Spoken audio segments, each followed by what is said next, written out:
Good morning, all of you. My name is Priscilla, Associate Professor, Department of Pharmaceutics, National College of Pharmacy.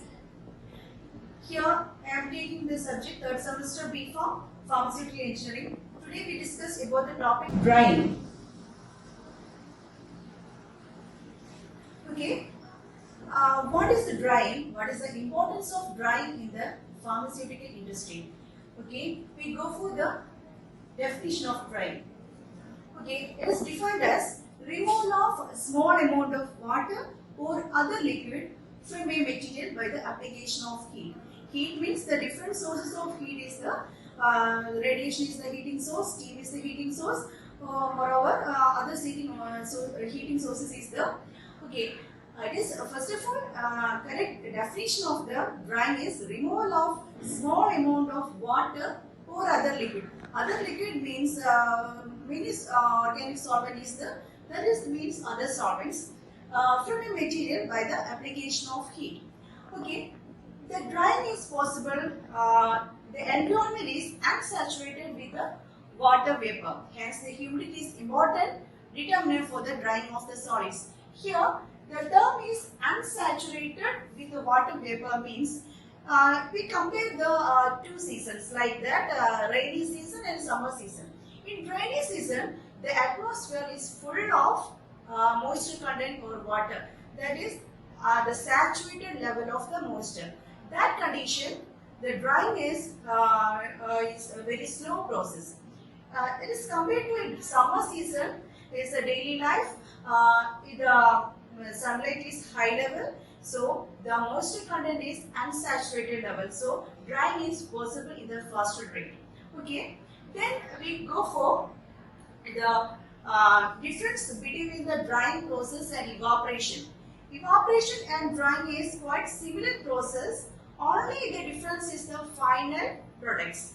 In case of evaporation, it is a drying process. It is with the application of heat.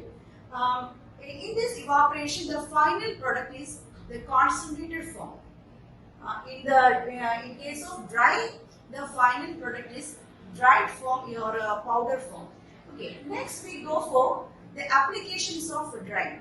In applications of drying, these are the applications, main applications. First of all, the preservation of dried products. The second one is the improved characteristics. Third one is the preparation of bulk drugs, and the last one is improved handling. We go for the first one is preparation of bulk drugs. In the pharmaceutical industries, so many drugs are prepared. So the drying is a very important step. It's the final step for the preparation. The drying is when the product is dried in a quiet manner. That is improve the stability. Preservation of drug products. Drying is necessary to avoid the deterioration of the drug. Here, some examples is the first one is a crude drug from the animal origin and vegetable origin. There is a chances of chemical decomposition. So, drying to apply the drying process in this drugs in the vegetable origin and animal origin to avoid this chemical decomposition. Then second example is blood and blood related products. In blood and blood related products is more moisture content in this. So microbial chances of microbial growth is there. So these blood and blood related products dried in a suitable manner like the freeze drying mechanism. Next one is a synthetic and semi-synthetic drugs. Semi-synthetic and synthetic drugs is the chances of chemical decomposition. So drying is used here, improved the characteristics. Then next one is effervescent tablets. Effervescent tablets, the drugs like aspirin and penicillin, the chances of chemical decomposition is high. So drying is apply this type of effervescent tablets preparation. It is increase the stability and avoid the chemical decomposition. Okay, next one is improved characteristics. How to improve the characteristics of drying by applying the drying process? Drying produces the material in spherical shape, uniform size, free flowing nature, so that is enhance the solubility of the drugs. Some specific importance are in case of tablet preparation. the powders are modified to the granular form, that is improve the fluidity, so compression properties is improved. So then in case of sticky and viscous type of materials, in that type of materials is not free flowing, that is the sticky nature. So this drying process modifies these characteristics. So this type of preparations, this type of drugs improve these characteristics. Then last one is improved handling. Improved handling means removal of moisture content from a drug material, that is that become the material is light in weight and reduces the bulkiness.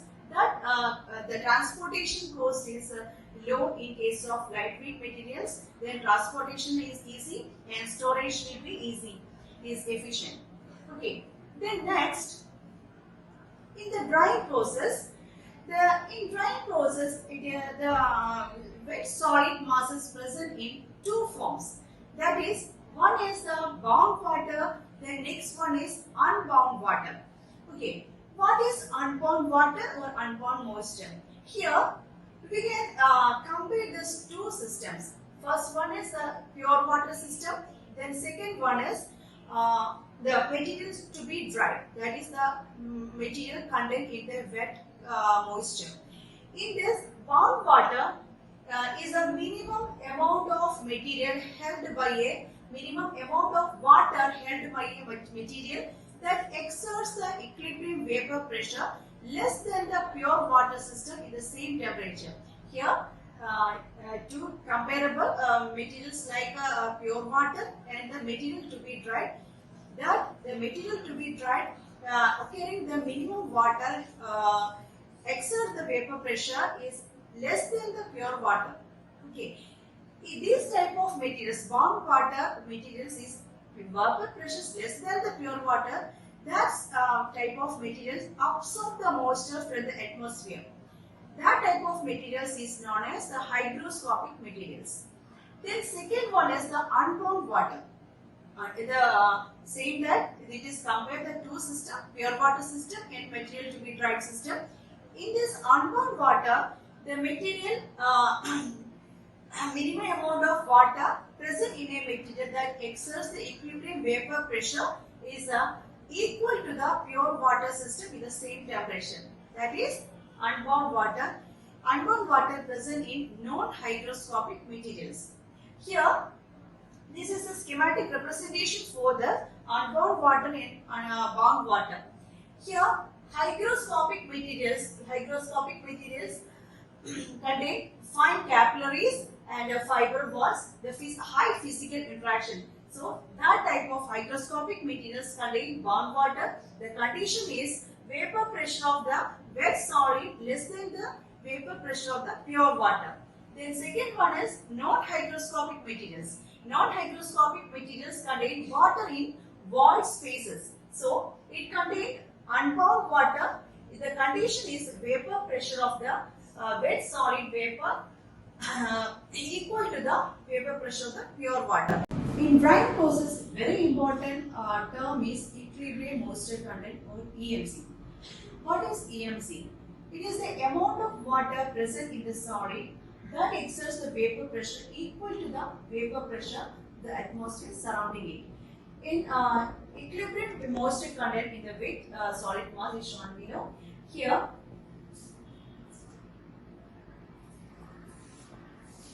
consider this is the drying wet solid mass.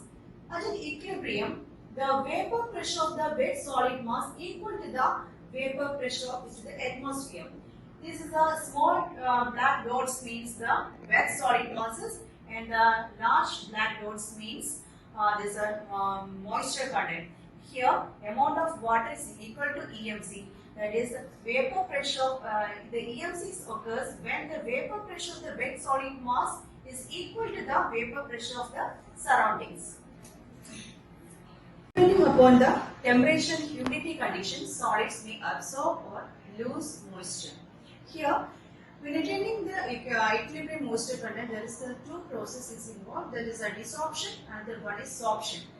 In desorption, when the air is continuously passed over a wet solid containing the moisture is more than the EMC, the solid loses the water continuously till the EMC is reached. This phenomenon is called as desorption. Now here, more moisture content more than EMC is very important and loses the water is very important. The figure represents the aroma is moving more upward. So the moisture is the solid is greater than the EMC of the solid. So the moisture content is loses from this slurry. The next one is sorption.